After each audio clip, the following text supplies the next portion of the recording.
Okay, so hi there everyone, welcome back to another video. Today we'll be looking at 7.2, the design stage. Now this chapter is the system life cycle. Just give me a second, let me write this down. System life, cycle. And this is a subtopic from it, the design stage.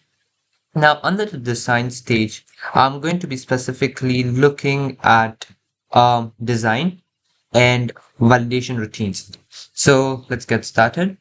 Okay, so design, file structures and data structures. File structures and data structures need to be considered. File consists of record, and records are made up of fields. Each record is uniquely identified by a primary key field. Now, you should be familiar with this if you have learned access. Oops, write this properly. Access, so you should be familiar with what it's saying here. Each field needs to be defined by a field name, field length, data type, and whether it's a primary key or not. Data types can be categorized as following. Now, before we look into this, let me just give you what that was trying to say. So I have box here, okay? Then let me get lines. Okay, just give me a second. Let me quickly, in fact, let me use this thing. 1, 2, 3, 4. Okay. So now this on top, okay, these are called the fields. Okay. And then each record, every data that you enter here, one by one by one by one, these are called records. So each record, let me change the color for this then. It brings down to 1 then. So you have your data in records like these. So these are called, so each box is called a record. Now give me a second. Let me open Access so that I can show you what I'm trying to say. So Access. Let me see if I can get okay, great. So now you see this ID over here, right? Now this is a field. I can click to add another one. Number. Then I'll change this field name to, let's say, num. Okay.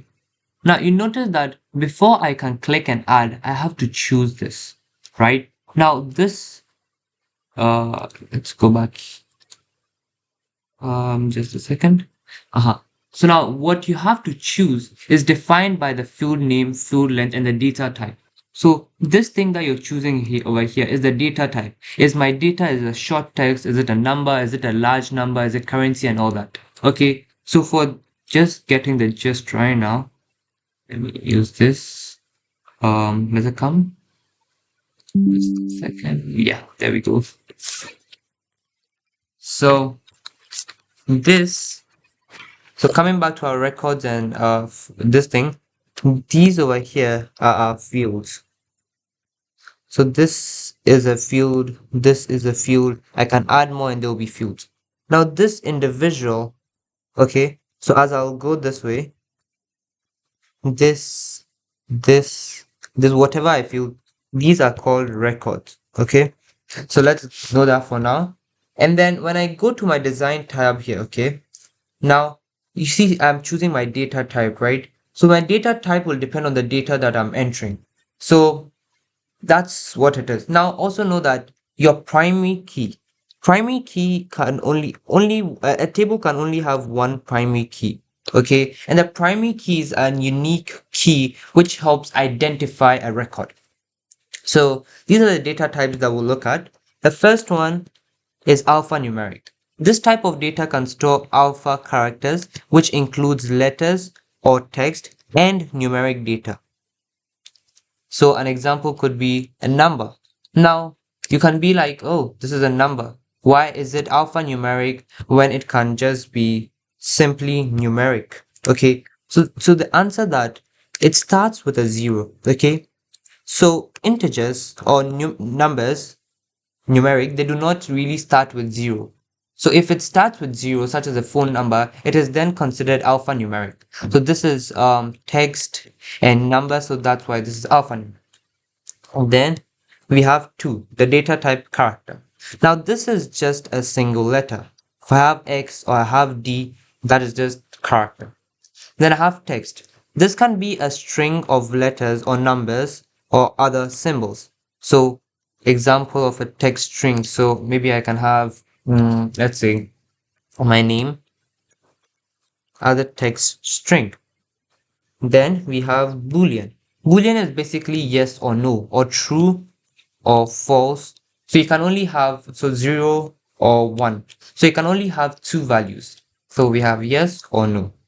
Then last but not the least, we have numeric.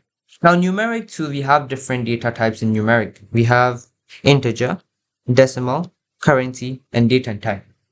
So when you say numeric, you know that this has to do with numbers, of course. Okay, so integers are basically whole numbers. So I can have 2, 3, 4, minus 1, 2, 4, 5. Negative numbers are also integers. 0 is an integer as well. So whole numbers. Now decimal, which have decimal values in them. Okay, negative or positive. Non-integer values basically. Then you have currency. As soon as you see a currency, this is a currency, then date or time. So this is a date, this is a time. So that falls under numeric. So when they ask you what type, so if you see that it's a number and they ask you what type of data type is it, you say number. For example, if it's a date, you do number and then you do date and time. Okay, got it. Then let's move on to validation routines. When data is input into a computer, it needs to be validated, a process where data enter is checked by the computer against a set of criteria. Validation does not check whether the data is correct or accurate. To check whether the data is correct or accurate, we have verification. But this is not talking about verification. This is talking about validation. Okay, so it only checks verification. Yeah. It only checks if it is reasonable within a given set of criteria. So validation is basically a criteria to check whether the data entered makes sense or not. It doesn't have to be correct. For example, if let's say we have uh, a person whose date of birth is 12th November. Okay, now in the place where I have to enter date and time, if I go and write 13th November, this will be correct. Okay, because this will pass the validation check but not the verification check. Validation is like, okay, so because validation is like, is it a date or not? If it's a date, then to be accepted. Since this is a date, this will be accepted. But since the guy's birthday is actually on the 12th and not on the 13th, this will not be accepted when it goes through the verification process. So we'll look in verification later. I'll have another video coming right after this for verification. So make sure to watch that as well. So validation check, we have first the range. It checks the data input lies between an acceptable upper value and an acceptable lower value. To see if entered temperature, which should be in the range 10 to 50, is not below 10 or above 50. So basically, we can have in the preamble of a question, they can say that the day, okay, the height of the car can only be between 150 centimeters to, let's say, 190 centimeters.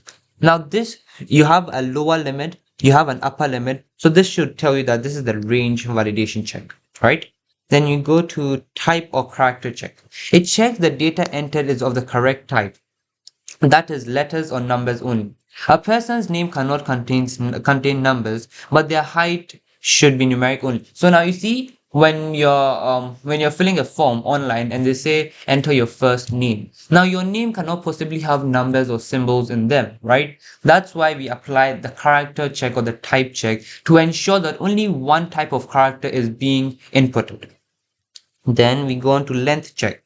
It checks the data input contains only required number of characters. So now you know when you're entering a password, right? They said that enter at least 8 characters. Now that is the length check. If it is below 8 characters, then you'll have an error screen pop up that please enter more than 8 characters. So, okay, so I didn't read the example. Contains 8 characters. Yeah, so basically what I said here.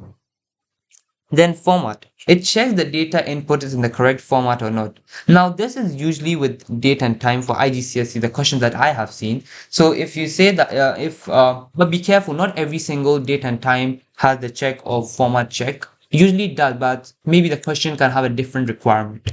So they'll be like, the date of birth of a guy is this. And when you're entering the date of birth in a form, what type of validation check you enter here? So you'll have format check being entered because you want it to be in the format of, let's say, day, month, day, and then year. So you want this format to be applied. That's why you use format check.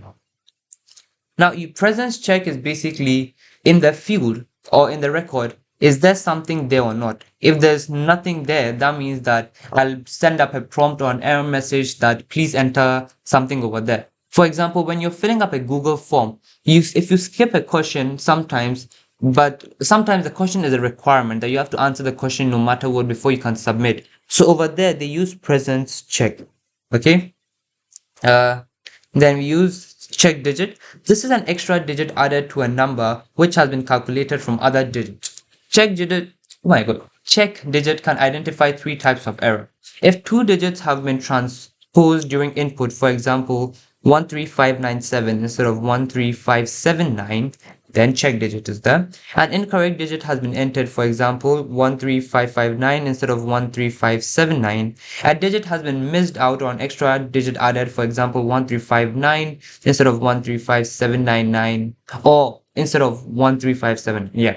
So in all cases, the check digit would be changed if an error has been made. Now, this is generally with count numbers, for example, bank questions, and they'll give you account numbers. So that's generally where you use check digit, right? So yeah, that's all for this video. I hope you learned something new. Thank you for watching. I'll see you in the next video. Till then, ta-da. Bye.